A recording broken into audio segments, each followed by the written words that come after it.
Thank you, Presiding Officer. To ask the Scottish Government what its response is to the House of Lords Constitution Committee report, proposals for the devolution of further powers to Scotland. Cabinet Secretary. The Scottish Government agrees with the committee that the proposed Scotland Bill should receive detailed scrutiny when it is introduced after the UK election. The Bill and the accompanying fiscal framework will need to be scrutinised carefully in this Parliament to ensure that it reflects the substance and the spirit of the Smith Commission proposals. The Scottish Government has suggested changes to the draft clauses across a range of areas to bring them closer to the intentions of the Smith report. I hope that the new UK Government will work with us to make these improvements and to ensure that the additional powers are transferred to the Scottish Parliament as soon as possible. Graham Day.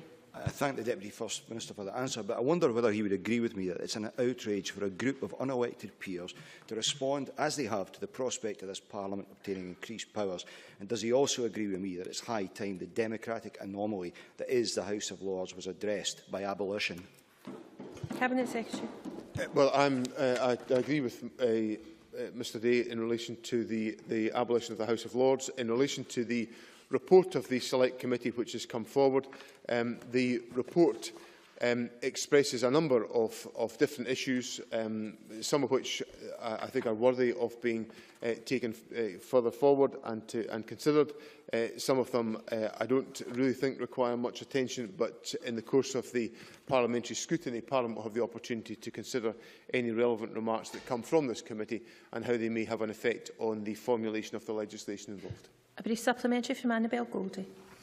Well, to the great disappointment of Mr Day, I'm still around, Deputy Presiding Officer, and occupying a place in another House. The Lords Committee noted that Scotland and the UK have been in a period of constitutional upheaval for 15 years, and that's unprecedented in mature Western democracies.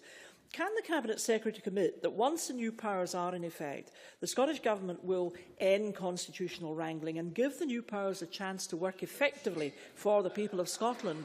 Cabinet Secretary. I think there's a pretty fundamental point in amongst all of this that we've gone through in the aftermath of the referendum since September.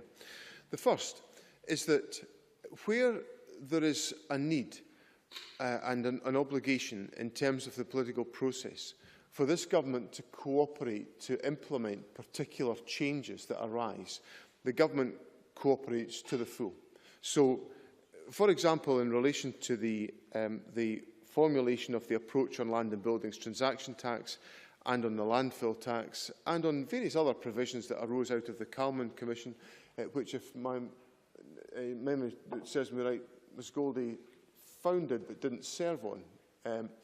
The government has taken forward all of those provisions in a spirit of effective cooperation. And in fact, we've got to that point in relation to land and buildings transaction tax, because the Exchequer Secretary and I were able to exchange correspondence just the other day there, which enabled the UK Government to switch off stamp duty land tax in Scotland and for me to switch on land and buildings transaction tax. Perfectly orderly arrangements to make that happen.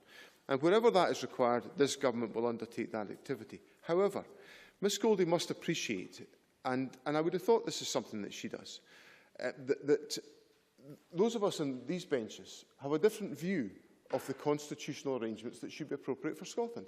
These are appropriately held, deeply held, sincerely held views about the arrangements of our country, just as deeply and sincerely held as I know Ms Goldie's are about her position.